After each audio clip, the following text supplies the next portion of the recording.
سود خور اتنا گندا انسان ہے، میں آج کھل کر عرض کرتا ہوں، اتنا ناپاک انسان ہے اگر یہ توبہ نہ کرے۔ میں وہ عبارت لے کر آیا ہوں جو اکثر میں عرض کرتا ہوں، آج عربی کی عبارت مجھے ملی ہے روح المعانی سے، رسول پاک علیہ السلام کی ایک حدیث ہے۔ آپ علیہ السلام نے ارشاد فرمائی، تو مشہور ایک حدیث ہے، رسول اللہ صلی اللہ علیہ وسلم نے فرمایا درہم ربا اشد من 36 زنیۃ، سود کا 1 روپیہ کھانا 36 مرتبہ زنا کرنے سے بدتر ہے، 36 دفعہ زنا کرنے سے بدتر ہے۔ ہم کہتے ہیں خیر کوئی بات نہیں ہے، اور اس سے زیادہ خطرناک عبارت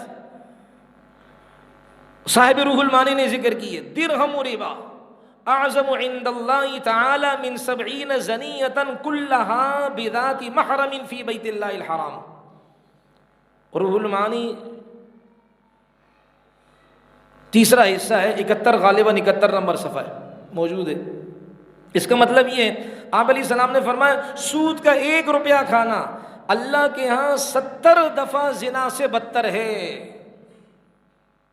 اور پھر وہ زنا بھی کیسے؟ کلھا بذات محرم، وہ زنا جو انسان اپنی ماں بہن بیٹی سے کرے، اور وہ زنا کے جو اللہ کے گھر بیت اللہ کے اندر کرے۔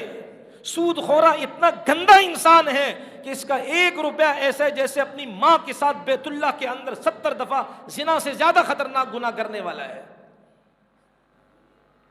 ہم کہتے ہیں کوئی مسئلہ نہیں، شامل کرو اس کو، کوئی صدقہ قبول نہیں، کوئی دین کی خدمت قبول نہیں جس مال کے اندر سود کا مال آ گیا۔ رسول اللہ صلی اللہ علیہ وسلم نے ارشاد فرمایا کہ من نبتا، وہ انسان جس کا جسم حرام مال سے پلا ہو، من نبت من سحت فالنار اولی بہ، جس انسان کا جسم گندے ناپاک حرام مال سے پلا ہو اس کے لیے دوزخ ہی زیادہ مستحق ہے، وہ دوزخ کا کہ وہ دوزخ ہی میں رہے، جنت کے لائق نہیں ہے یہ۔ تو رسول اللہ صلی اللہ علیہ وسلم نے یہ وعید سنائی ہے۔ ایک روایت یاد آ گئی، آپ علیہ الصلوۃ والسلام نے فرمایا، معراج کا موقع ہے، جناب نبی علیہ السلام نے فرمایا کہ میرے پاس 2 فرشتے آئے، جبرائیل و میکائیل علیہم السلام۔ انہوں نے کہا جی چلیں آپ کو لے کے جاتے ہیں۔ پھر آپ علیہ السلام کو ملک شام بیت المقدس لے کر گئے۔ راستے میں کچھ آپ علیہ السلام نے عجیب و غریب قسم کے مناظر آپ علیہ السلام کو دکھائے گئے۔ رسول اللہ نے دیکھا ایک آدمی کو کہ 2 آدمی ہیں، ایک بیٹھا ہوا ہے ایک کھڑا ہے، اور جو کھڑا ہے اس کے پاس عجیب سا لوہا کچھ قسم کی چیز ہے، جو بیٹھے ہوئے کے ایک جبڑے کو کاٹتا ہے، چیرتا ہے بلکہ نیچے تک لے کے جاتا ہے، یہ چر گیا۔ پھر دوسری سائیڈ میں کیا، اس کے دوسرے بائیں طرف کی جبڑے کو چیرنا شروع کرتا ہے، یہاں تک کہ پہلے والا جبڑا دوبارہ صحیح ہونا شروع ہو جاتا ہے۔ پھر یہ چر گیا، پھر دوبارہ پہلے والے کو چیرتا ہے، یہ کام لگا رہتا ہے، وہ تکلیف میں ہوتا ہے۔ نبی علیہ السلام نے فرمایا یہ دونوں کون ہیں؟ انہوں نے کہا حضرت آپ تشریف لے جائیں، بتائیں گے آپ کو۔ پھر دیکھا کہ ایک آدمی ہے پیٹ کے بل لیٹا ہوا ہے، دوسرا اس کے سر پر پتھر رکھ کر کچل رہا ہے، اس کو سر اس کا کچلا جاتا ہے، ریزہ ہوتا ہے، پتھر لڑک کر گرتا ہے آگے جا کر، وہ پتھر اٹھانے جاتا ہے، جتنی دیر پتھر لے کر آتا ہے سر اس کا صحیح ہو جاتا ہے، تکلیف میں ہے۔ رسول اللہ نے فرمایا یہ کون ہے؟ کہا عرض کیا اللہ کے رسول آپ کو بتائیں گے، تشریف لے جائیں۔ نبی کو تجسس ہو نا میری امت کے ساتھ کیا ہو رہا ہے۔ پھر آگے گئے، دیکھا کہ تنور ہے، اس کا اوپر کا منہ جو ہے نا وہ چھوٹا ہے، اور نیچے سے جب اندر اس کے وہ تنور دنیا کا تنور نہیں، بڑا سا تنور، اس میں مرد اور عورت ننگے وہ موجود ہے، برہنہ ہے، اور جب آگ کا شعلہ اور آگ جب بنتی ہے اس کی لپٹیں اٹھتی ہیں تو وہ پریشر سے پھر کیا ہے وہ اوپر آتے ہیں، جب آگ کا پریشر کم ہوتا ہے پھر وہ نیچے چلے جاتے ہیں، یوں اوپر نیچے ہوتے ہیں اور آگ کے اندر ہیں۔ اللہ کے رسول علیہ السلام سے عرض کی، نبی علیہ السلام نے فرمایا یہ کون ہے؟ حضرت بتائیں گے، آگے تشریف لے جائیں۔ اللہ کے نبی سے صبر نہیں ہو رہا تھا امت کو اس حالت میں دیکھ کر۔ یہ تو ہم ہے کہ بھائی شادی میں نبی علیہ السلام کی سنت کا مذاق اڑاؤ، نبی کی داڑھی کی ڈیزائن بنا کر کفر کی گندگی اپنے چہرے پر ملیں، نبی کی سنت کا مذاق اڑائیں۔ میرے بھائی کافر ہونے کے لیے ضروری نہیں کہ کوئی فرض کا انکار کرے، کافر ہونے کے لیے یہ بھی کافی ہے کہ نبی کی چھوٹی سی چھوٹی سنت کا مذاق اڑائے۔ حدیث آ رہی ہے نا اثر میں، وہ چلے بات عرض کر دوں تاکہ یہ بات آگے ساتھیوں میں بتائیں ہم، کہ نبی علیہ الصلوۃ والسلام سے زلفے پٹھے رکھنا ثابت ہے۔ آپ علیہ السلام نے صرف زندگی میں کوئی تقریباً 4 سے 5 دفعہ حلق بال منڈوائے، ورنہ زلفیں رکھی ہیں۔ بعض بیچارے کہہ دیتے، ایک بزرگ نے پتہ نہیں اس وقت کس حالت میں یہ بات کہی، اللہ بال مغفرت فرمائے، اللہ بال مغفرت فرمائے۔ اللہ والے کبھی ان پر کوئی حالت آتی ہے، اس حالت کے اعتبار سے وہ ایک دفعہ کہہ دیتے ہیں، ہم نے بس اس کو حدیث سمجھ لیا کہ جی وہ زلفوں والوں کو فرشتے پکڑ کر دوزخ میں ڈالیں گے۔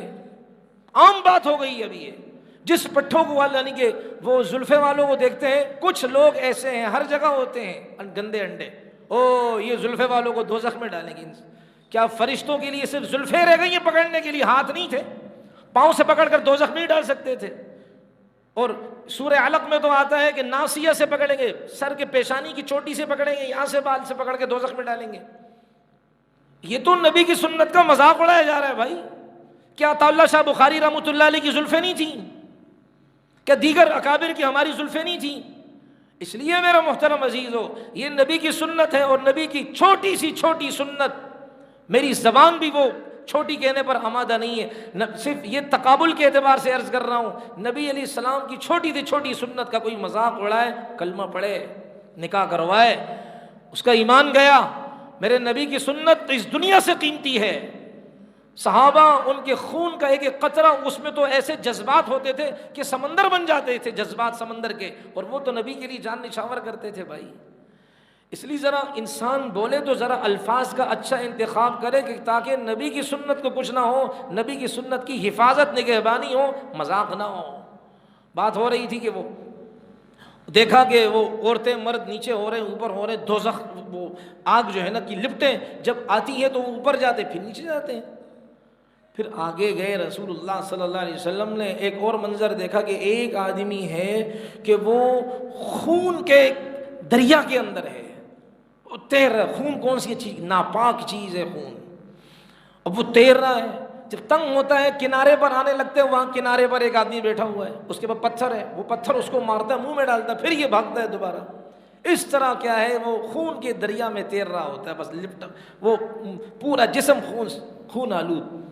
پھر نبی علیہ السلام کو بتایا گیا کہ آپ نے جو مناظر دیکھے ہیں، پہلا جو انسان، جو پہلا منظر آپ نے دیکھا، جو پہلا کلپ، آج کل کے زمانے میں اگر کہیں پہلا کلپ جو آپ نے دیکھا کہ ایک آدمی دوسرے کے بانچھے کاٹ رہا ہے، جبڑے کاٹ رہا ہے، اطراف کو کاٹ رہا ہے، یہ کون ہے؟ یہ جھوٹے انسان کے ساتھ یہ کام ہو رہا ہے کہ جھوٹ بولتا تھا